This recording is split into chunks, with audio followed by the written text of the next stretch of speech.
Hello दोस्तों, स्वागत है आपका अपने चैनल टीचिंग हब में। आज हम लोग देखने वाले हैं एनसीईआरटी नोट्स जो भारतीय इतिहास का है। और ये मुख्य रूप से जो क्लास 6 से लेकर 12 तक के ओल्ड और न्यू एनसीईआरटी दोनों को सम्मिलित करके ये नोट्स बनाया गया है। और ये बेहद ही महत्वपूर्ण है ऑल कॉम्पिटिटिव एग्ज़ाम के लिए। और अगर एक बार इसे पूरे बुक को पढ़ लेते हैं बेहतर तरीके से, तो ये आपको नोट्स के रूप में जो है पूरी एनसीईआरटी को कवर कर देता है। और दोस्तों, इसे रिवाइज करने के लिए 2 से 3 बार वीडियो अगर आप लोग देख लीजिएगा तो ये पूरी तरीके से जो है आपको याद हो जाएगा। चलिए आगे देखते हैं। ये जो है आज का जो चैप्टर है वो भारत में यूरोपीय शक्ति का आगमन, यानी भारत में जो है यूरोपीय शक्ति का किस तरीके से आगमन हुआ, आज पहले चैप्टर के रूप में इसमें देखना है। स्रोत के रूप में देखा जाए तो ये इस चैप्टर को जो है ये एनसीईआरटी नोट्स में कहाँ से सम्मिलित लिया गया है, तो इसको इस रूप में देख सकते हैं। एनसीईआरटी क्लास 8 के चैप्टर 2 व्यापार से साम्राज्य तक कंपनी की सत्ता स्थापित होती है। चैप्टर 3 में जो है ग्रामीण क्षेत्र पर शासन चलाना। और ओल्ड एनसीईआरटी का अगर देखा जाए तो कक्षा 8 के चैप्टर 2 में जो 18वीं सदी का भारत है वो, और चैप्टर 3 ब्रिटिश शासन का उदय और विस्तार। और ओल्ड एनसीईआरटी के 12 क्लास के जो चैप्टर 2 है भारत में यूरोपियों का प्रवेश और अंग्रेजों की विजय। ये पूरी तरीके से इतने स्रोतों से कॉम्बिनेशन करके ये नोट्स को बनाया गया है ये चैप्टर को। चलिए दोस्तों, आज का क्लास स्टार्ट करते हैं हम लोग। मध्यकाल में भारत तथा यूरोप के मध्य व्यापारिक संबंध थे, यानी मध्यकाल से ही भारत और यूरोप के बीच व्यापारिक संबंध थे, परंतु यह व्यापार मुख्यतः भारत के पश्चिमी तट से लाल सागर और पश्चिमी एशिया के माध्यम से होता था। यह व्यापार मुख्यतः मसालों एवं अन्य कीमती वस्तुओं के व्यापार से संबंध था। क्या है दोस्तों कि मध्यकाल में जो है भारत तथा यूरोप का व्यापारिक संबंध था, परंतु 1453 ईस्वी में जब तुर्क मुसलमानों ने कुस्तुनतुनिया पर फतह कर लिया तो उस स्थिति में क्या हुआ कि ईसाई लोगों का जो है ये भारत के क्षेत्र में आना मुश्किल हो गया, क्योंकि वही एक लाल सागर की तरफ से ही भारत में आने का रास्ता था। इसलिए जो है विभिन्न जो है नाविकों ने जो है फिर भारत की खोज की। आगे देखते हैं। मसालों की उपयोगिता को देखते हुए भारत तथा दक्षिण पूर्व एशिया के अन्य देशों के साथ संगठित व्यापार के लिए यूरोप के विभिन्न देशों में व्यापारिक कंपनियों की स्थापना की। तो 1453 में जब रास्ता बंद हो गया तो उसके बाद यूरोप के विभिन्न देशों में व्यापारिक कंपनियों की स्थापना हुई, जो कि भारत तथा दक्षिण पूर्व एशिया को खोज कर सके। भारत में आने वाले यूरोपीय कंपनी में सर्वप्रथम पुर्तगाली थे। ये मोस्ट इंपॉर्टेंट है, पूछा जाता है कि भारत में आने वाली सबसे पहले यूरोपीय कंपनी कौन थी, तो पुर्तगाल थी। भारत में कंपनियों के आने के क्रम पुर्तगीज, डच, अंग्रेज, डेनिश और फ्रांसीसी थे। यानी इस क्रम में जो है कभी कदार जो है आपको क्रम भी लगाने के लिए दे देता है कि भारत में कंपनियों का आगमन किस तरीके से हुआ। तो सबसे पहले पुर्तगाल, फिर डच, अंग्रेज, फिर डेनिश और फिर लास्ट में सबसे फ्रांसीसी आए। और सबसे पहले कौन आए थे, तो पुर्तगाली। पुर्तगालियों द्वारा स्पेन वासियों ने भौगोलिक खोजों का युग आरंभ किया। पुर्तगाल के राजकुमार हेनरी के प्रयासों से भौगोलिक खोजों का प्रयास को बल मिला। पुर्तगाल के नाविक बार्थोलोम्यो डियाज ने 1487 ईस्वी में उत्तर मासा अंतरिक्ष की खोज की, जिसे उसने तूफानी अंतरिक्ष कहा। ये उत्तमासा जो अंतरिक्ष है ये दक्षिण अफ्रीका में स्थित है, जिसको कैप कैमरीन के नाम से भी जाना जाता है। और उसी द्वीप की खोज की किसने, तो बार्थोलोम्यो डियाज ने 1487 ईस्वी में, और उसने तूफानी अंतरिक्ष नाम कहा उसका। 1492 में स्पेन के निवासी कोलंबस ने भारत पहुंचने का मार्ग ढूंढते हुए अमेरिका की खोज की। तो पूछा जाता है कि भारत की खोज के लिए सबसे पहले कौन निकला, तो कोलंबस निकला, जो कि 1492 में निकला, परंतु वो कहाँ पहुंच गया, तो अमेरिका की खोज की। और ये मोस्ट इंपॉर्टेंट पूछा जाता है कि कोलंबस कहाँ का निवासी था, तो स्पेन का निवासी था। कोलंबस कहाँ का निवासी था, स्पेन का निवासी था। और कब निकला, 1492 ईस्वी में। आगे देखते हैं दोस्तों। प्रमुख यूरोपीय कंपनी, यानी भारत में जो है कौन कौन सी यूरोपीय कंपनी आई, उसकी कंपनी कौन सी है, स्थापना कब हुआ और स्थापना स्थल, यानी वो जो कंपनी है अपना कहाँ पर कोठी बनाई उसके बारे में। तो सबसे पहले पुर्तगाली ईस्ट इंडिया कंपनी, जिसका नाम जो था Estado the India, Estado the India. तो सबसे पहले कौन कंपनी थी? पुर्तगाली ईस्ट इंडिया कंपनी, जिसका नाम क्या था? Estado the India. तो मुख्य रूप से ये नाम उतना इंपॉर्टेंट नहीं है, तो याद रखना है पुर्तगाली ईस्ट इंडिया कंपनी सबसे पहले आई। कब आई? तो 1498 ईस्वी में इसकी स्थापना की गई। यानी स्थापना जो की गई पुर्तगाली ईस्ट इंडिया कंपनी की, वो 1498 ईस्वी में की गई। और जो ये कंपनी का जो खोला गया जो संस्थान था, वो कालीकट में खोला गया। और दूसरी कंपनी अंग्रेजी ईस्ट इंडिया कंपनी, जिसकी स्थापना 1600 ईस्वी में जो की गई, और इसकी जो स्थापना स्थल थी वो सूरत थी, जो कि गुजरात में स्थित है। नेक्स्ट देखते हैं डच ईस्ट इंडिया कंपनी। तो डचों ने जो है 1602 ईस्वी में डच ईस्ट इंडिया कंपनी की स्थापना हुई, और डच ने जो है मछलीपट्टनम में जो है अपना पहला कारखाना स्थापित किया। तो पूछा जाता है कि डच का पहला कारखाना कहाँ था? तो मछलीपट्टनम में, आंध्र प्रदेश में था। उसके बाद डेनिश ईस्ट इंडिया कंपनी आई, जो 1616 में आई, जो कि सूतानाती में अपने कंपनी खोली। और फ्रेंच ईस्ट इंडिया कंपनी 1664 में आई, जो कि सूरत में अपनी कंपनी खोली। तो देखते हैं हम लोग कौन कौन सी सूरत में आई। तो सबसे पहले जो आई वो पुर्तगाली ईस्ट इंडिया कंपनी आई, जो कि 1498 में। फिर अंग्रेज ईस्ट इंडिया कंपनी 1600 में, डच ईस्ट इंडिया कंपनी 1602 में, और डेनिश ईस्ट इंडिया कंपनी 1616 में, और फ्रेंच ईस्ट इंडिया कंपनी 1664 में। तो मुख्य रूप से ये क्रम आप लोगों को याद रखना है दोस्तों। और मुख्य रूप से ये भी याद रखना है कि पुर्तगाली ईस्ट इंडिया कंपनी जो है सबसे पहले अपनी कंपनी कहाँ स्थापित की? तो कालीकट में। और अंग्रेज कहाँ सबसे पहले अपनी कंपनी स्थापित किए? तो सूरत में। और डच लोग जो अपनी कंपनी कहाँ स्थापित किए? मछलीपट्टनम में। और डेनिश लोग सूतानाती में। और फ्रेंच ईस्ट इंडिया कंपनी जो सबसे लास्ट में आई, वो कहाँ अपनी कंपनी स्थापित की? सूरत में। आइए आगे देखते हैं दोस्तों। पुर्तगाली, सबसे पहले जो पुर्तगाली आए उनके बारे में देखते हैं। 1498 ईस्वी में पुर्तगाली नाविक वास्को डी गामा ने उत्तमासा अंतरिक्ष, जिसे केप ऑफ गुड होप होते हुए भारत की खोज करने की सफलता प्राप्त की। तो पूछा जाता है कि भारत सबसे पहले कौन से यूरोप में पहुंचे? तो पुर्तगाली नाविक था कौन? वास्को डी गामा, जो कि उत्तमासा अंतरिक्ष यानी केप ऑफ गुड होप होते हुए भारत की खोज की। वास्को डी गामा अब्दुल मजीद नामक गुजराती पथ प्रदर्शक, जो कि गाइड की सहायता से कालीकट के प्रसिद्ध बंदरगाह कप कडावू पहुंचा। तो ये मोस्ट इंपॉर्टेंट पूछा जाता है कि वास्को डी गामा की सहायता कौन व्यापारी किया था? तो अब्दुल मजीद, उसका नाम क्या था? अब्दुल मजीद। आगे देखते हैं दोस्तों। कालीकट के तत्कालीन हिंदू शासक जमोरिन ने वास्को डी गामा का स्वागत किया तथा उसे मसालों एवं जड़ी बूटियों इत्यादि अपने देश ले जाने की अनुमति दे दी। वास्को डी गामा ने अपने हेक्टर नामक जहाज से काली मिर्च लेकर पुर्तगाल वापस लौट गया, और वास्को डी गामा को इन वस्तुओं से यात्रा व्यय निकलने के पश्चात 60 गुना लाभ हुआ। ये मोस्ट इंपॉर्टेंट पूछा जाता है कि वास्को डी गामा जो आया था उसके जहाज का नाम क्या था? तो हेक्टर था। तो वास्को डी गामा के जहाज का नाम हेक्टर था। और पूछा जाता है कि वास्को डी गामा जो वापस लौटा तो कितना गुना मुनाफा हुआ? तो वो 60 गुना मुनाफा उसे हुआ था व्यापार में। पेड्रो अल्वारेज कैब्राल 1500 ईस्वी में भारत पहुंचने वाला दूसरा पुर्तगाली था। तो पहला पुर्तगाली कौन था? तो वास्को डी गामा, जो कि 1498 में पहुंचा। और दूसरा जो था पुर्तगाली वो कौन था? तो पेड्रो अल्वारेज। 1502 में वास्को डी गामा पुनः भारत आया। 1498 में वास्को डी गामा भारत आया। फिर उसके बाद जो है 1502 ईस्वी में फिर वास्को डी गामा पुनः वापस भारत आया। पुर्तगालियों ने 1502 में कोचीन में अपनी पहली फैक्ट्री तथा 1505 ईस्वी में कन्नूर में अपनी दूसरी फैक्ट्री स्थापित की। तो पूछा जाता है कि पुर्तगालियों ने जो है कब? तो 1502 में कोचीन में अपनी पहली फैक्ट्री तथा 1505 ईस्वी में कन्नूर में अपनी दूसरी फैक्ट्री स्थापित की। कोचीन एवं कन्नूर के अतिरिक्त पुर्तगालियों ने भारत में गोवा द्वीप और दमन में भी अपने व्यापारिक केंद्र स्थापित किए। पुर्तगालियों ने आरंभ से ही व्यापार के साथ शक्ति का प्रयोग किया। इस कार्य से उन्हें हथियारबंद जहाज़ों की श्रेष्ठता से सहायता मिली। यानी जो पुर्तगालियों का जो जहाज़ था वो हथियार बंद था, और उसी के वजह से जो है उनके शक्ति का प्रयोग व्यापार के साथ साथ होने लगा। मुगलों की नौसैनिक शक्ति के लिए खतरा उत्पन्न कर पुर्तगालियों ने मुगल सम्राट से भी व्यापार संबंधित अनेक छूटें प्राप्त की। तो मुगलों का जो नौसैनिक शक्ति था वो बेहद कमज़ोर था। इस वजह से जो है पुर्तगाली जो है अपने नौसैनिक शक्ति की वजह से सम्राट पर व्यापार संबंधी अनेक छूट प्राप्त करने में शामिल रहे।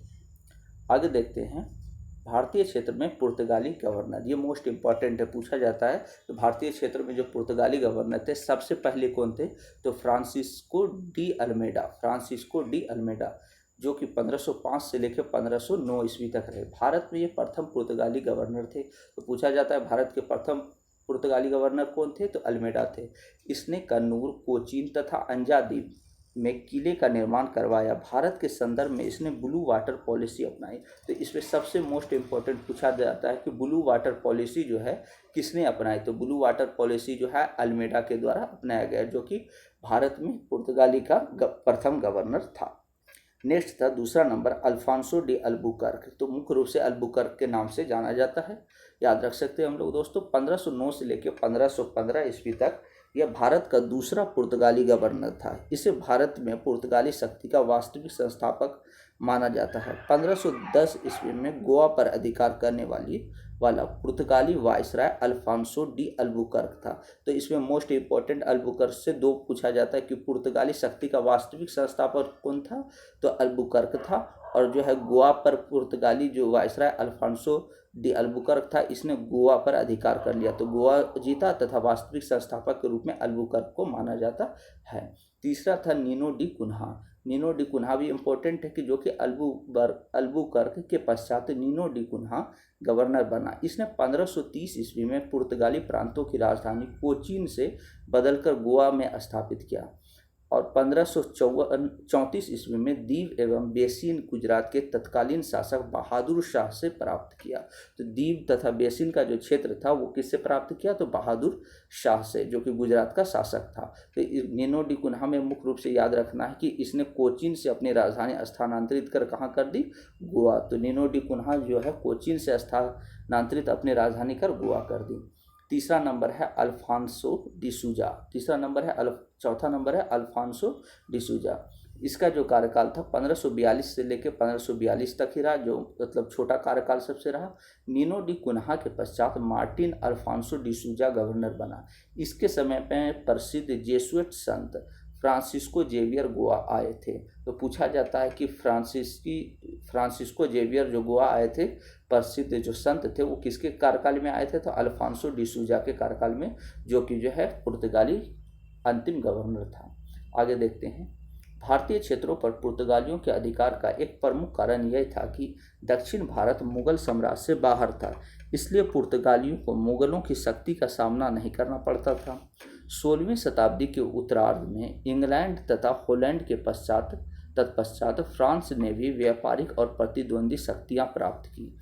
इन लोगों ने विश्व व्यापार पर स्पेनी और पुर्तगाली एकाधिकार के विरुद्ध एक कड़ा संघर्ष शुरू किया। तो सबसे पहले जो वर्चस्व था वो पुर्तगाली का था और स्पेनी का था। स्पेन के यात्री कौन थे, तो कोलंबस था, और जबकि पुर्तगाल का यात्री कौन था, तो वास्को डिगामा था। एकाधिकार के रूप में जो है इन लोगों ने विश्व व्यापार में बना रखा था, परंतु जो है इंग्लैंड और हॉलैंड और फ्रांस जैसे देश जो भी है वो भी व्यापार के क्षेत्र में अपनी भागीदारी देने लगे। आगे देखते हैं। इस संघर्ष में स्पेन तथा पुर्तगाल की पराजय हुई और अब अंग्रेज तथा डच व्यापारी केप ऑफ गुड होप होकर भारत आने वाले रास्ते का प्रयोग करने लगे। इस प्रकार डचों ने इंडोनेशिया तथा अंग्रेजों ने भारत, श्रीलंका और मलाया पर अधिकार कर लिया। तो मुख्य रूप से जो डचों का शासन था वो किस क्षेत्र में था, इंडोनेशिया में था, और अंग्रेजों का शासन जो था भारत, श्रीलंका और मलाया पर अधिकार स्थापित किया। आगे देखते हैं। दूसरा कंपनी है डच। तो सबसे पहले पुर्तगाल आए, फिर उसके बाद डच। 1596 ईस्वी में भारत में आने वाला प्रथम डच नागरिक कार्नोलियस हॉटमैन था। तो इसे इस तरीके से याद रख सकते हैं कि डच का जो पहला व्यक्ति आया था वो कौन सा था, हॉटमैन था, हॉटमैन। 1602 ईस्वी में डच ईस्ट इंडिया कंपनी की स्थापना हुई। डच संसद ने एक चार्टर के माध्यम से कंपनी को युद्ध छेड़ने, संध्या करने, क्षेत्र विजित करने और किले बनाने का अधिकार दे दिया। चार्टर अर्थात यहाँ हम लोग जो है विधेयक बोलते हैं। तो उसी तरीके से जो है डच ईस्ट इंडिया कंपनी की स्थापना 1602 में डच संसद के एक विधेयक के द्वारा यानी अर्थात चार्टर के द्वारा हुई। डचों की रुचि भारत में नहीं अपितु इंडोनेशिया के जावा, सुमित्रा और स्पाइस आइलैंड में थी, जहाँ पर मसालों का उत्पादन किया जाता था। तो सबसे मेन बात थी, यूरोपीय लोग जितने भी भारत और इस क्षेत्र में आना चाहते थे, वो उसका रीजन क्या था, मसालों का उत्पादन। तो मसालों का उत्पादन इंडोनेशिया के जावा, सुमित्रा और स्पाइस आइलैंड पर मुख्य रूप से होती थी। इसी के लिए डचों का जो रुचि मुख्य रूप से था वो भारत में ना होकर इस इलाके में था। डचों ने शीघ्र ही मलय जल डमरू मध्य और इंडोनेशियाई द्वीपों से पुर्तगालियों को निकाल दिया तथा इस क्षेत्र पर अधिकार में लगे अंग्रेजों को 1623 ईस्वी में पराजित कर दिया। भारत में डचों के पहले अभियान का नेतृत्व कर्नेलियस डी हॉटमैन ने किया था। तो पूछा जाता है कि डचों के पहला अभियान का नेतृत्व किसने किया था, हॉटमैन ने किया था। आगे देखते हैं, डचों ने पश्चिमी भारत में गुजरात के सूरत, भड़ौच, कैम्बे और अहमदाबाद, केरल के कोचीन, मद्रास के नागपत्तनम, आंध्र प्रदेश के मुसलीपट्टनम, बंगाल के छेनसुरा और बिहार के पटना और उत्तर प्रदेश के आगरा में अपने व्यापारिक केंद्र खोले। 1658 ईस्वी में डचों ने पुर्तगालियों से श्रीलंका भी जीत लिया। तो पूछा जाता है कि पटना में जो है, बिहार के पटना में जो है किसके कारखाना, एक कंपनी खुला था, तो डचों का। आगे देखते हैं, डचों द्वारा भारत में स्थापित कंपनियां। तो डचों ने जो है भारत में कौन कौन सी कंपनी और कहाँ कहाँ स्थापित की। तो सबसे पहले जो है केंद्र के रूप में देखा जाए तो पुलिकट में 1610 ईस्वी में स्थापना की, जबकि सूरत में 1616 ईस्वी में, चंदसुरा में 1653 में, कासिम बाजार में 1659 में, पटना में 1659, नागपट्टनम में 1659 और कोचीन में 1663। तो इसमें मुख्य रूप से याद रखना है कि डचों द्वारा भारत में स्थापित पहली कंपनी जो पुलिकट में थी 1610 ईस्वी में, और सूरत में 1616 में, तथा पटना में 1659 में, और कासिम बाजार में भी 1659 में। ये चारों याद रखना है। आगे देखते हैं दोस्तों, ब्रिटिश। तो ब्रिटिश अर्थात ईस्ट इंडिया कंपनी किस तरीके से भारत में आई और उसका क्या क्या कार्य क्षेत्र रहा। तो 1599 में मर्चेंट एडवेंचर्स नाम से विख्यात कुछ व्यापारियों ने पूर्व से व्यापार करने के लिए एक कंपनी बनाई, जिसे ईस्ट इंडिया कंपनी कहा गया। 31 दिसंबर 1600 ईस्वी को ब्रिटेन की महारानी एलिजाबेथ ने एक रॉयल चार्टर के द्वारा ईस्ट इंडिया कंपनी को पूर्व के साथ व्यापार का अधिकार प्रदान किया। तो पूर्व के साथ व्यापार अर्थात भारत का जो स्थान है वो इंग्लैंड के बनस्पत देखा जाए तो पूर्व के क्षेत्र में है। तो महारानी जो है एलिजाबेथ के द्वारा 31 दिसंबर 1600 ईस्वी को, ये पूछा जाता है डेट दोस्तों कि किस डेट को जो है ईस्ट इंडिया कंपनी का रॉयल चार्टर लागू किया गया। तो 31 दिसंबर 1600 को ब्रिटेन की महारानी एलिजाबेथ के द्वारा।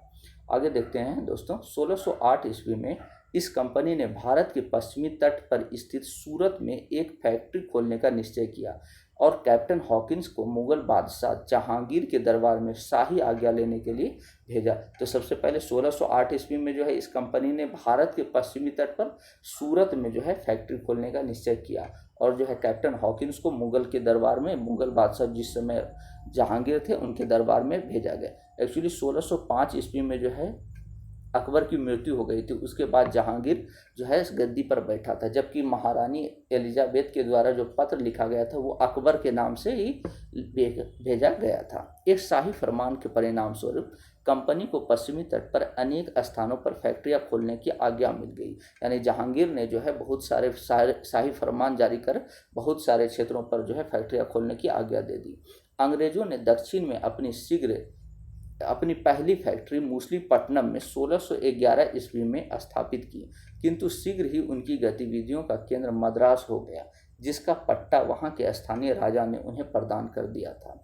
पट्टा यानी उस क्षेत्र पर जो है आधिपत्य कर दिया था वहां के स्थानीय राजा ने, मद्रास के राजा ने उस स्थान की किलेबंदी करने, उसका प्रशासन चलाने और सिक्के ढालने की अनुमति इस शर्त पर दी कि बंदरगाह से प्राप्त चुंगी का आधा भाग राजा को दिया जाएगा। इसी स्थान पर अपनी फैक्ट्री के आसपास अंग्रेजों ने एक किला बनवाया जिसका नाम फोर्ट सेंट जॉर्ज पड़ा। जिसका नाम क्या पड़ा? Fort Saint George. तो ये मुख्य रूप से पूछा जाता है कि फोर्ट सेंट जॉर्ज जो है ये कहाँ स्थित है, तो मद्रास में स्थित है। ये दोस्तों याद रखना है कि फोर्ट सेंट जॉर्ज जो किला है वो कहाँ स्थित है, मद्रास में स्थित है। कहाँ स्थित है? मद्रास में स्थित है। आगे देखते हैं दोस्तों, 1615 ईस्वी में अंग्रेज राजदूत टॉमस रो मुगल बादशाह से साम्राज्य के सभी भागों में व्यापार करने और फैक्ट्रियां खोलने का अधिकार देने वाला एक शाही फरमान जारी करवाने में सफल रहा। तो सबसे पहले जो है कैप्टन हॉकिंस आए, उसके बाद जो है टॉमस रो 1615 में फिर आए, जो कि जहांगीर के ही दरबार में दोनों आए थे, और एक और शाही फरमान जो है जारी करवाने का काम किया टॉमस रो ने। 1622 ईस्वी में जब सम्राट चार्ल्स द्वितीय ने पुर्तगाली राजकुमारी कैथरीन से विवाह किया तो पुर्तगालियों ने उसे बम्बई को द्वीप दहेज में दे दिया। इस प्रकार गोवा, दीव, दमन को छोड़कर पुर्तगालियों के हाथ से अन्य भारतीय क्षेत्र निकल गए। तो पूछा जाता है कि सम्राट चार्ल्स द्वितीय और पुर्तगाली राजकुमारी कैथरीन के साथ विवाह कब हुआ, तो 1622 ईस्वी में, और किस क्षेत्र को जो दहेज के रूप में जो है अंग्रेजों को मिला, तो बम्बई क्षेत्र। आगे देखते हैं इंडोनेशिया के द्वीपों से हो रहे मसाले के व्यापार में भागीदारी को लेकर अंग्रेज और डच कंपनी में 1654 ईस्वी में लड़ाई आरंभ हो गई। तो किनके बीच? अंग्रेज और डच कंपनी के बीच। अंग्रेजों एवं डचों के मध्य चलने वाली यह लड़ाई 1667 ईस्वी में उस समय समाप्त हुई जब अंग्रेजों ने इंडोनेशिया पर सारे दावे छोड़ दिए और बदले में डचों ने भारत की अंग्रेजी बस्तियों पर आक्रमण न करने का वचन दिया। तो अंग्रेज जो है इंडोनेशिया के क्षेत्रों को छोड़ दिया, जबकि जो है डच लोगों ने कह दिया कि भारत की जो अंग्रेजी बस्ती है उस पर आक्रमण नहीं करेंगे। आगे देखते हैं दोस्तों ईस्ट इंडिया कंपनी का विस्तार। तो अब देखते हैं ईस्ट इंडिया कंपनी का विस्तार किस तरीके से हुआ। तो 1623 ईस्वी में ईस्ट इंडिया कंपनी ने सूरत, भड़ौच, अहमदाबाद, आगरा और मूसलीपट्टनम में फैक्ट्रियां स्थापित कर ली थी। आरंभ में कंपनी ने व्यापार और कूटनीति के साथ साथ युद्धों का सहारा लेने और जिन क्षेत्रों में फैक्ट्रियां स्थापित की थी उन पर अधिकार करने के भी प्रयास किए। यानी जिस जिस क्षेत्र में फैक्ट्रियां स्थापित हो चुका था उस क्षेत्र को अंग्रेज लोगों ने अपना अधिकार करना चालू कर दिया। व्यापार और कूटनीति के साथ साथ युद्धों का भी उन लोगों ने सहारा लिया। आगे देखते हैं दक्षिण भारत में अंग्रेजों के लिए परिस्थितियां अधिक अनुकूल थी क्योंकि दक्षिण में कोई शक्तिशाली राज्य नहीं बचा था। उत्तर के क्षेत्र में जो है मुगलों का वर्चस्व था, जबकि दक्षिण में छोटे छोटे राज्य थे। इसी की वजह से जो है दक्षिण में अंग्रेजों के लिए परिस्थिति अनुकूल थी। 1668 ईस्वी में ईस्ट इंडिया कंपनी ने ब्रिटिश सरकार से बम्बई का द्वीप प्राप्त किया। बम्बई के रूप में अंग्रेजों का एक बड़ा और आसानी से रक्षा कर सकने योग्य बंदरगाह प्राप्त हुआ। तो जो आगे हम लोगों ने देखा कि जो है अंग्रेज लोगों को जो बम्बई प्राप्त हुआ था वो बम्बई दहेज के रूप में वो 1668 ईस्वी में जो है महाराष्ट्र से जो है ईस्ट इंडिया कंपनी ने ले लिया व्यापार के क्षेत्र के लिए। आगे देखते हैं पश्चिमी तट पर जब अब कंपनी के हेड क्वार्टर के रूप में सूरत का स्थान अब बम्बई ने ले लिया। पूर्वी तथा दक्षिण भारत में ईस्ट इंडिया कंपनी का विस्तार निम्न प्रकार हुआ। तो किस प्रकार से जो है पूर्वी तथा दक्षिण भारत में ईस्ट इंडिया कंपनी पहुंची, तो देखते हैं। पूर्वी भारत में कंपनी ने अपने फैक्ट्रियों में से एक की स्थापना 1633 ईस्वी में उड़ीसा में की। तो पूर्वी क्षेत्र में सबसे पहले फैक्ट्री 1633 ईस्वी में कहाँ की, तो उड़ीसा में। 1651 ईस्वी में कंपनी को बंगाल के हुगली नगर में व्यापार की आज्ञा मिल गई। अब कंपनी ने शीघ्र ही पटना, बालासोर, ढाका और बंगाल, बिहार के दूसरे स्थानों पर फैक्ट्रियां स्थापित कर ली। आगे देखते हैं कंपनी की महत्वाकांक्षा बढ़ने लगी और वह बंगाल में स्वतंत्र बस्ती स्थापित करने की योजना बनाने लगी, क्योंकि अब वह भारत में राजनीतिक सत्ता स्थापित करके मुगलों को मजबूर कर व्यापार में मनमानी छूट प्राप्त करना चाहती थी। 1686 में अंग्रेजों ने हुगली को नष्ट कर दिया और मुगल सम्राट के विरुद्ध युद्ध की घोषणा कर दी। तो पूछा जाता है कि सबसे पहले जो है अंग्रेजों ने जो है युद्ध की घोषणा किसके विरोध में की, तो मुगल सम्राट के विरुद्ध कर दी। कब की, तो 1686 में। युद्ध का अंत अंग्रेजों के लिए घातक रहा। उन्हें बंगाल स्थित उनकी फैक्ट्रियों से भगा दिया गया। वे गंगा के मुहाने में एक द्वीप पर शरण लिए। आगे देखते हैं युद्ध के परिणाम स्वरूप अंग्रेजों की सूरत, मूसलीपट्टनम और विशाखापट्टनम में स्थित फैक्ट्रियों पर बादशाह का अधिकार हो गया तथा बम्बई में स्थित उनके किले पर भी अधिकार हो गया। 1698 में कंपनी ने सूतानाटी, कलकत्ता और गोविंदपुर के जमींदारी प्राप्त कर लिया और वहां पर अपनी फैक्ट्रियों के आसपास फोर्ट विलियम नामक किला बनाया। तो पूछा जाता है कि फोर्ट विलियम किला का जो निर्माण है वो कहाँ किया गया, तो कोलकाता में किया गया। कहाँ कहाँ, तो सूतानाटी, कलकत्ता और गोविंदपुर की जमींदारी प्राप्त करके जो है वहाँ पर अपनी फैक्ट्री स्थापित की और फोर्ट विलियम किला बनाया।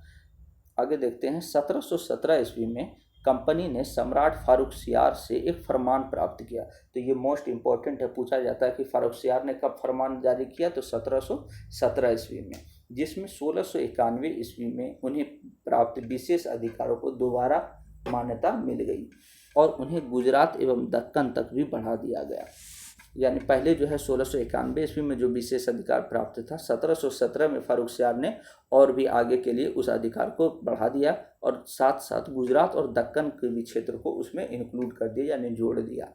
18वीं सदी के पूर्वार्ध में बंगाल में मुर्शिद कुली खां एवं अलीवर्दी खां जैसे शक्तिशाली नवाबों के चलते कंपनी को कोई विशेष लाभ नहीं हुआ और कंपनी यहाँ नवाब का एक जमींदार होकर ही रह गई। 1740 ईस्वी के दशक में ब्रिटिश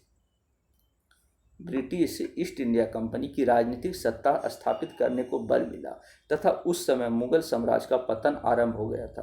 तो औरंगजेब की मृत्यु 1707 ईस्वी में होने के पश्चात जो है वैसे भी मुगल साम्राज्य का पतन चालू हो गया था और 1740 के दशक में जो है ब्रिटिश ईस्ट इंडिया कंपनी जो है राजनीतिक सत्ता भी स्थापित करने लगी थी, जिसके वजह से जो है उनको बल मिल रहा था। आगे देखते हैं दक्षिण भारत। तो ईस्ट इंडिया कंपनी किस तरीके से दक्षिण भारत में रूल की वो देखते हैं। पूर्वी एवं पश्चिमी भारत में विदेशी घुसपैठ की अधिक संभावना नहीं थी क्योंकि पूर्व में अलीवर्दी खां एवं पश्चिम में मराठों का वर्चस्व था। इस समय दक्षिण भारत में विदेशी शक्तियों के लिए परिस्थितियां अनुकूल होती जा रही थी क्योंकि औरंगजेब की मृत्यु के पश्चात मुगल सत्ता कमजोर हो गई थी और 1748 ईस्वी में निजामुल मुल्क आसफ जाह की मृत्यु के पश्चात उसका साम्राज्य भी कमजोर हो चुका था। निजामुल मुल्क आसफ जाह का भी मृत्यु हो गया था और 1748 ईस्वी के दौरान जो है वो पूरा क्षेत्र जो है कमजोर हो चुका था। कर्नाटक में भी वो स्थिरता का समय था। कर्नाटक में गद्दी के लिए चंदा साहब और नवाब अनवारुद्दीन में परस्पर संघर्ष जारी था। तो किनके बीच कर्नाटक में संघर्ष जारी था, तो गद्दी के लिए चंदा साहब और नवाब अनवारुद्दीन में परस्पर संघर्ष जारी था। अतः इन परिस्थितियों में विदेशी शक्तियों को अपना राजनीतिक प्रभाव विस्तृत करने तथा दक्षिण के निकट भारतीय राज्यों के मामले पर नियंत्रित स्थापित करने में सहायता मिली। आगे देखते हैं 17वीं सदी के अंत तक अंग्रेजों ने पुर्तगाली एवं डच प्रतिद्वंदियों को तो समाप्त कर दिया, किंतु फ्रांस अब भी अंग्रेजों का प्रमुख प्रतिद्वंदी बना हुआ था। 1744 ईस्वी में से 1763 ईस्वी तक अर्थात 20 वर्षों तक भारतीय व्यापार, संपत्ति और क्षेत्र पर अधिकार के लिए फ्रांसीसियों एवं अंग्रेजों के मध्य निरंतर युद्ध हुआ। तो 1744 से लेकर 63 तक लगातार जो है 20 वर्षों तक जो है अंतराल के साथ युद्ध होता रहा। किनके बीच, तो इंग्लैंड और जो है फ्रांस के बीच। देखते हैं आगे दोस्तों डेनिश कंपनी देखते हैं। अंग्रेजों के पश्चात 1616 में डेनिश ईस्ट इंडिया कंपनी का भारत में आगमन हुआ। तो भारत में आगमन कब हुआ डेनिश ईस्ट इंडिया कंपनी का, तो 1616 ईस्वी में। डेनिश कंपनी ने 1620 ईस्वी में तंजौर के निकट ट्रैंकोबार में अपना प्रथम फैक्ट्री स्थापित की। 1643 से 1669 के मध्य डेनिश ईस्ट इंडिया कंपनी की गतिविधियां भारत में नग्न रही। तो 1643 से 69 के बीच जो है डेनिश ईस्ट इंडिया कंपनी की गतिविधि लगभग नग्न रही। कहाँ, भारत में। 1670 में डेनिश ईस्ट इंडिया कंपनी की पुनर्स्थापना की गई जो 1729 ईस्वी में पुनः भंग कर दी गई। डेनिशों ने 1676 में बंगाल के सेरामपुर यानी श्री रामपुर के नाम से जाना जाता है नामक स्थान पर अपनी दूसरी फैक्ट्री स्थापित की। तो जो है उनकी जो दूसरी फैक्ट्री थी डेनिशों की वो कहाँ थी, सेरामपुर में। कहाँ, बंगाल के सेरामपुर में। और पहली फैक्ट्री ट्रैंकोबार में उसने 1620 में तंजौर के ट्रैंकोबार में खोली थी और दूसरी श्री रामपुर में। डेनिशों ने 1745 ईस्वी में अपनी सभी फैक्ट्रियां ब्रिटिश कंपनी को बेच दी तथा भारत छोड़कर चले गए। यानी 1775 में लास्ट में क्या किया, डेनिशों ने अपनी सभी फैक्ट्रियां ब्रिटिश कंपनी को बेच दी और भारत छोड़कर वे चले गए। आगे देखते हैं दोस्तों फ्रेंच अर्थात फ्रांस के नाम से भी समझ सकते हैं। फ्रांस के सम्राट लुई 14वें के मंत्री कॉलवर्ट द्वारा 1664 ईस्वी में फ्रेंच ईस्ट इंडिया कंपनी की स्थापना हुई, जिसे कंपनी देश इंडेस ओरिएंटलेस कहा गया। ये मोस्ट इम्पोर्टेंट पूछा जाता है कि फ्रेंच का जो कंपनी था उसका नाम क्या था, तो कंपनी देश इंडेस ओरिएंटलेस था। और इसकी स्थापना किसके द्वारा की गई, तो कॉलवर्ट के द्वारा, जो कि लुई 14वीं के जो था मंत्री था। कब की गई, तो 1664 में फ्रेंच के द्वारा। 1667 में फ्रांसिस कैरे के नेतृत्व में एक फ्रांसीसी दल भारत आया, जिसने 1668 में सूरत में सबसे पहले व्यापारिक कारखानों की स्थापना की। तो फ्रेंच जो है सबसे पहले कहाँ कारखाना स्थापित किए, तो सूरत में, जो कि गुजरात में स्थित है। 1674 में फ्रांसिस मार्टिन ने पांडुचेरी की स्थापना की। डचों ने अंग्रेजों की सहायता से 1693 ईस्वी में पांडुचेरी को छीन लिया। किससे, तो फ्रांसीस से जो है अंग्रेज लोगों ने जो फ्रांस वालों से छीन लिया। किंतु 1697 ईस्वी में रिजवी की संधि के पश्चात पांडुचेरी पुनः फ्रांसीसियों को मिल गया। पांडुचेरी के कारखानों में ही मार्टिन ने फोर्ट लुई का निर्माण किया। तो पूछा जाता है कि फोर्ट लुई का किला कहाँ स्थित है, तो पांडुचेरी में। फोर्ट लुई का किला कहाँ स्थित है, तो पांडुचेरी में। फ्रांसीसियों ने 1721 ईस्वी में मॉरिशस, 1724 में मालाबार में स्थित माहे तथा 1739 में करिकाल पर अधिकार कर लिया। कौन, फ्रांसीसियों ने। आगे देखते हैं 1742 ईस्वी में के पश्चात फ्रांसीसी भी व्यापारिक लाभ कमाने की तुलना में राजनीतिक उद्देश्यों की पूर्ति की दिशा में सक्रिय हो गए।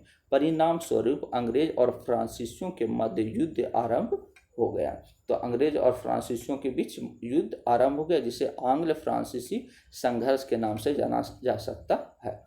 आगे देखते हैं फ्रांसीसियों और अंग्रेजों के मध्य हुए संघर्ष को कर्नाटक युद्ध के नाम से जाना जाता है। तो पूछा जाता है कि अंग्रेज और फ्रांसीसी के बीच जो युद्ध हुआ उन्हें किस युद्ध के नाम से जाना जाता है, तो कर्नाटक युद्ध के नाम से जाना जाता है। टोटल कर्नाटक युद्ध 3 कर्नाटक युद्ध हुए, जो कि अंग्रेज और फ्रांस के बीच ही हुआ था। लगभग 20 वर्षों तक चले इस संघर्ष के परिणाम स्वरूप भारत में फ्रांसीसी शक्ति अंतिम रूप से क्षीण हो गई।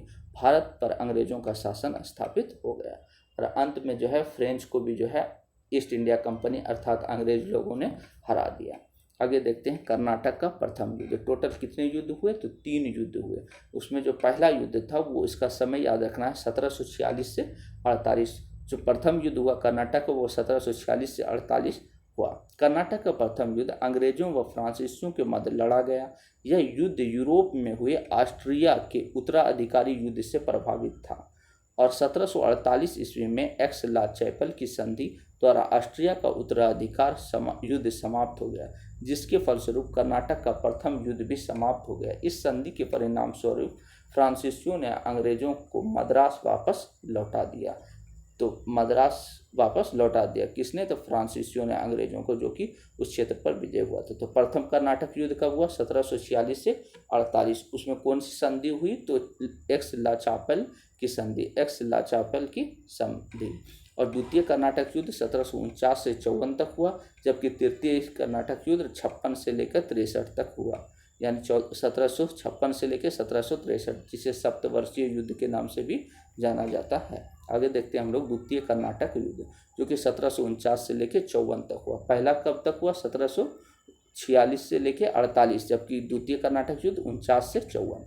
दक्कन के निजाम आसफ जाह की 1748 में मृत्यु हो गई, जिससे उसके पुत्र नासिर जंग तथा भतीजे मुजफ्फर जंग के मध्य उत्तराधिकार के लिए संघर्ष आरंभ हो गया। दूसरी ओर कर्नाटक के नवाब अनवरुद्दीन तथा उसके बहनोई चंदा साहब के मध्य भी विवाद प्रारंभ हो गया। तो 2 तरफा विवाद हो गया। एक तरफ जो है दक्कन के निजाम आसफ जाह का मृत्यु हो गया और दूसरी ओर जो है कर्नाटक के नवाब अनवरुद्दीन तथा उसके बहनोई चंदा साहब के बीच भी विवाद हो गया सत्ता को लेकर। इस स्थिति में डुप्ले ने लाभ उठाया तथा चंदा साहब और मुजफ्फर जंग से इस बात की गुप्त समझौता कर लिया कि वह उनकी अपनी सैन्य सहायता देगा। तो किसने किया, तो डुप्ले, जो कि फ्रांसीसी था। 1749 में इन तीनों सहयोगियों ने अंबूर के युद्ध में अनवरुद्दीन को पराजित कर उसकी हत्या कर दी। इसके पश्चात उसका बेटा मोहम्मद अली तिरुचिरापल्ली भाग गया। शेष कर्नाटक चंदा साहब के अधिकार में आ गया। इस युद्ध के पश्चात चंदा साहब ने पुरस्कार स्वरूप फ्रांसीसियों को पांडुचेरी के निकट 80 गांव प्रदान कर दिए। कितने गांव प्रदान कर दिए? 80 गांव। आगे देखते हैं दोस्तों, हैदराबाद में नासिर जंग मारा गया और मुजफ्फर जंग निजाम अर्थात दक्कन का सूबेदार बना। मुजफ्फर जंग ने फ्रांसीसी कंपनी को पांडुचेरी के निकट जमीनें तथा मूसलीपट्टनम का प्रसिद्ध नगर भी दिया। इसके अतिरिक्त कंपनी तथा उसकी सेनाओं को भी 5-5 लाख रुपए प्रदान किए। डुप्ले को 20 लाख रुपए के साथ एक जागीर भी दी गई, जिसके वार्षिक आय लगभग 1 लाख रुपए थी। इसके अतिरिक्त उसे कृष्णा नदी से लेकर कन्याकुमारी तक के मुगल क्षेत्रों को ऑनरेरी गवर्नर भी बना दिया गया। डुप्ले ने अपने सर्वश्रेष्ठ अफसर बूसी को फ्रांसीसी सेना की एक टुकड़ी के साथ हैदराबाद में नियुक्त किया और इस नियुक्ति का उद्देश्य निजाम की रक्षा करनी थी। मुजफ्फर जंग की मृत्यु के पश्चात बूसी ने निजामुल मुल्क के तीसरे बेटे सलावत जंग को तत्काल गद्दी पर बैठा दिया। इसके बदले में सलावत जंग ने फ्रांसीसियों को आंध्र प्रदेश का वह क्षेत्र पुरस्कार स्वरूप प्रदान किया जिसे उत्तरी सरकार कहा जाता है, जिसमें 4 जिले थे, मुस्तफ़ानगर, एल्लौर, राजमुंदरी और चिकागोल शामिल थे। फ्रांसीसियों की सफलता के प्रभाव को कम करने के लिए अंग्रेज नासिर जंग और मोहम्मद अली से मिलकर षड्यंत्र कर रहे थे। 1750 में मोहम्मद अली की ओर से अपनी पूरी शक्ति लगा देने का निश्चय किया। रॉबर्ट क्लाइव ने यह प्रस्ताव दिया कि कर्नाटक की राजधानी अर्काट पर आक्रमण करके तिरुचिरापल्ली में घिरे मोहम्मद अली पर फ्रांसीसियों का दबाव कम किया जा सकता है। प्रस्ताव स्वीकृत हो जाने के पश्चात क्लाइव ने अर्काट पर आक्रमण कर उसे जीत लिया। अतः चंदा साहब और फ्रांसीसियों ने बेबस होकर तिरुचिरापल्ली का घेरा बना लिया। शीघ्र ही फ्रांसीसी सेना को आत्मसमर्पण हेतु बेबस होना पड़ा और चंदा साहब की हत्या कर दी गई। अंततः दोनों सरकारों ने एक शांति समझौता किया। कौन कौन? फ्रांसीस और इंग्लैंड यानी अंग्रेज तथा फ्रांसीसियों के मध्य हुए समझौते के अंतर्गत 1754 ईस्वी में अंग्रेजों के कहने पर डुप्ले को भारत से वापस बुला लिया गया। डुप्ले की वापसी भविष्य में फ्रांसीसी कंपनी के लिए घातक सिद्ध हुई। तृतीय युद्ध देखते हैं, जो कि 1756 से लेकर 63 तक चला, जिसे सप्तवर्षीय युद्ध के नाम से भी जाना जाता है। दोनों कंपनियों का यह अस्थायी समझौता 1756 में समाप्त हो गया, जब इंग्लैंड और फ्रांस के मध्य एक और युद्ध छिड़ गया। इस युद्ध को सप्तवर्षीय युद्ध कहा जाता है। 1756 से 63 अर्थात 56 4 60 और 3 63 यानी 7 वर्ष तक चला। सप्तवर्षीय युद्ध 1756 से लेकर 63 ईस्वी तक भारत, कनाडा और यूरोपीय आदि देशों में हुए। 7 वर्षों तक चलने के कारण इसे सप्तवर्षीय युद्ध कहते हैं। यह युद्ध ब्रिटेन एवं फ्रांस के मध्य हुआ। इसमें फ्रांस की पराजय हुई। इसमें फ्रांस क्या हो गया? हार गया। आगे देखते हैं, इस युद्ध के आरंभ में ही अंग्रेजों ने बंगाल पर नियंत्रण स्थापित कर लिया। हैदराबाद में भी अब अंग्रेजों के आधिपत्य स्थापित हो गया तथा निजाम ने उत्तरी सरकार सौंप दी। 22 जनवरी 1760 को वांडीवास युद्ध में भारत फ्रांसीसी शक्ति के संदर्भ में निर्णायक रहा, जब अंग्रेज गवर्नर जनरल आयरकूट ने फ्रांसीसी गवर्नर काउंट लाली को पराजित किया। तो पूछा जाता है कि वांडीवास का युद्ध किनके किनके बीच हुआ? तो फ्रांसीसी और अंग्रेज के बीच। फ्रांसीसी और अंग्रेज के बीच कब हुआ? तो 22 जनवरी 1760। मोस्ट इंपॉर्टेंट पूछा जाता है कि वांडीवास का युद्ध कब हुआ? तो 1760 में, 22 जनवरी 1760 में। पूछा जाता है कि अंग्रेज की तरफ से गवर्नर कौन थे? तो आयरकूट। और फ्रांसीसी गवर्नर कौन थे? तो काउंट लाली। फ्रांसीसी गवर्नर कौन थे? काउंट लाली। आगे देखते हैं दोस्तों, वांडीवास युद्ध का अंत 1763 में पेरिस समझौते के साथ हुआ। इसके अनुसार फ्रांसीसियों को भारत में स्थित उनकी सभी फैक्ट्रियां वापस कर दी गई, किंतु अब वे उनकी किलाबंदी नहीं कर सकते थे और ना ही वहां सैनिक रख सकते थे। तो हम लोग मुख्य रूप से जो इस पूरे चैप्टर में याद रखना था वो कर्नाटक युद्ध याद रखना था, कर्नाटक युद्ध। और कर्नाटक युद्ध में जो प्रथम युद्ध हुआ वो कब से कब तक हुआ, दूसरा युद्ध कब तक हुआ और तीसरा युद्ध कब से कब तक हुआ। तो पहला जो युद्ध हुआ 1746 से लेकर 48 तक हुआ, दूसरा जो युद्ध हुआ 1749 से लेकर 54 तक हुआ, और तीसरा जो युद्ध हुआ वो 56 से लेकर 63 तक हुआ, जो कि लगभग 7 साल तक चला। तो इसे सप्तवर्षीय युद्ध के नाम से जाना जाता है, सप्तवर्षीय युद्ध के नाम से इसे जाना जाता है।